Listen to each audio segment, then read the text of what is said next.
you and I understand about the military. It's boot camp for employment. Would you agree with that?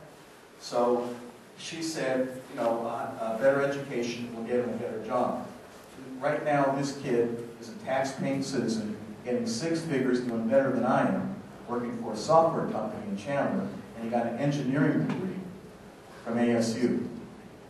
So my question is, are we coddling with psychologists and bureaucrats and all this stuff that's going on in education by throwing medication at kids? Are we coddling non-performers and giving them the attention as opposed to performers and making us the leading nation in the world because we're losing our position? Agree or not agree?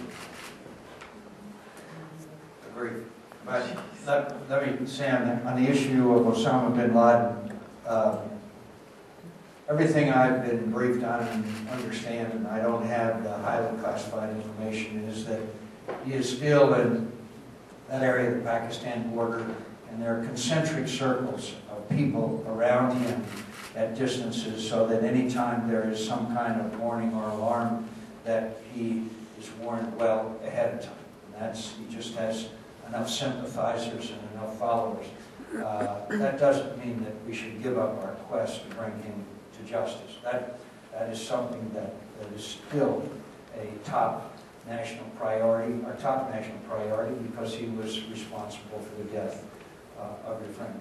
On the issue of education and the medication and that kind of business and how you treat children with that need special education, my wife Cindy was a teacher of special education, and she wrestled with this and continues to. And I don't know the answer to it. I'm not smart enough. I do know that there have been great geniuses in our history who maybe in certain times would be judged as in need of medication. I honestly am not well enough informed to make a judgment, and I leave it up to a lot of our educators and people who wrestle with this issue every single day. I do know that there is a larger and larger number of children, of students that are enrolled in special education, and we ought to look at one of the reasons, what are the reasons behind that and why that's happening. Some people say it's because of environmental situation, and there's some people that say that it's teachers dump children into special education programs that are disciplinary problems. But on this particular issue, I'd like to listen to the people who deal with it on a day-to-day basis rather than me make a judgment. I'd just like to add one thing. China has had I would call it an I-Skills conditioning program for over 55 years. And my question back to you, they start this in kindergarten to 6th grade so that they can standardize, track their eyes, both near and far, fast focusing, and it's not just about eyesight, it's other skills. So they're visually ready to read.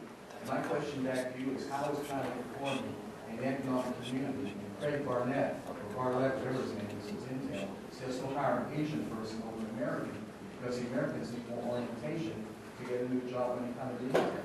I'm sure that China is performing extremely well economically, we all know that. But I also know that still, every innovation, the latest in iPad, every major breakthrough still comes from the United States of America. Chinese are very good at copying, and they're very good at stealing. But still, Steve Jobs and Bill Gates and really people who make these incredible breakthroughs still come from the United States of America. That doesn't mean I don't worry about education, I don't worry about China, but still, I don't remember the Chinese coming up with one of these real great innovations. By the way, I forgot to mention, just for a second on Don't Ask, Don't Tell, I was with the Veterans of Foreign Wars this morning.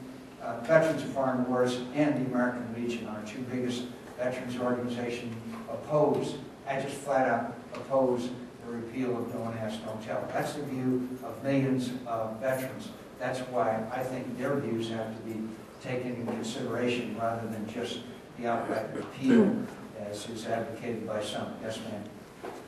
Just a couple of questions to clarify.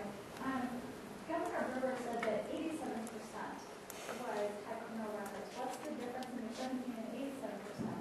And then back to you, were you there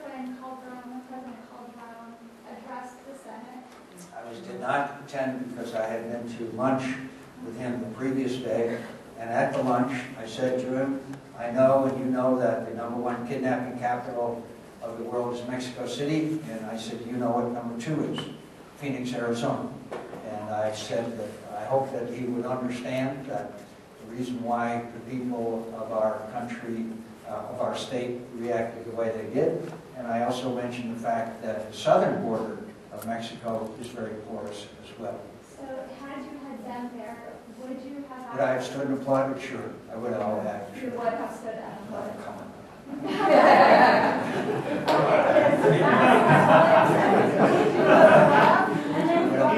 Not insane. That's why I didn't go to Starbucks. And just one last part about that, because ICE has actually said that they will not take the detainees that we get from what's going on here. What is your solution to helping us? Because apparently they're saying that they got enough funded.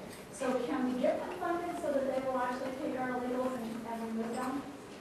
I'd like Paul to talk about that, but I cannot understand why any governmental agency would resist the assistance of local authorities, and I cannot... He's helped us on that. Okay, so yeah, In how fact, to address that? Well, the first phone call that I made was to Senator McCain. He literally picked up the phone and answered and helped us out in L County. We had a contract with ICE to hold those who have been held here for immigration violations. In fact, just now today, we have 600, we call them detainees, they're not inmates. Local people, if one of us was arrested and brought to jail, you'd be an inmate. Those who have immigration violations are called detainees, and they're being processed. They serve a certain amount of time before they're deported to whatever country of origin they come from. A couple other things. We got that fixed. That's what, in fact, ICE did say. DRO, which stands for not department, detention removal operations. Detention removal operations, and Katrina Kane, who's the director here in Arizona, said, hey, I've got X million dollars left, less than I did before. I think it was 12 million. And so all of a sudden we had this precipitous drop down to like 200 detainees. And we have staffed, full-time jobs, $40,000 a year, who are the income earners, our detention officers. And so I had a huge problem on my hand. It isn't because I want to incarcerate more, it's because the federal government made a commitment to us to house so many. They didn't, just because of funding issues, because they were literally letting these people go, saying, oh, we don't have beds, when I had 400 beds that they had available for them. And the senator helped resolve this. Now today we have more than we had. And so nobody's being let go that needs to be helped. Two other things. VR, which stands for voluntary return. Nobody in the Yuma sector gets a VR. They're all streamlined. Here, that's Yuma. Here in the Tucson sector, the overwhelming majority gets VR. There's two people that I told you that were killed this past week. One of them was VR 7 times. Voluntary return to Mexico, so he comes back, there's no punishment, no reprimand. So that's part of it. This is what we get when we do that. So the senator's plan is nobody gets a voluntary return. There's a punishment to be paid when you break the law. And then the last thing you had asked about the 87% versus my 17%, respectfully, the 17% is the accurate figure because this comes from the Border Patrol. I think there was a transposition of the numbers. I think when she was speaking, sometimes we always misspeak, and I think that was taken. Everyone who comes across the border here illegally is breaking the federal immigration laws, but in terms of criminal laws where you're convicted or you pled guilty, it's 17%. It used to be, in the Yuma sector, I got daily intel briefs. It used to be 7, 8, up to 10% of those who were apprehended had a criminal record because you run the AFIS, the automatic fingerprints, and it triggers, oh, it's this person, and they have these crimes they've been convicted of. So here in the Tucson sector, it's 17%, and thank goodness it's not 87%, but that's off the chart because you look at our society, 2 to up as high as 4% of our society commit over 90% of all the crimes. So when you have this extreme volume enter Arizona every year, that's why our crime rates are so high.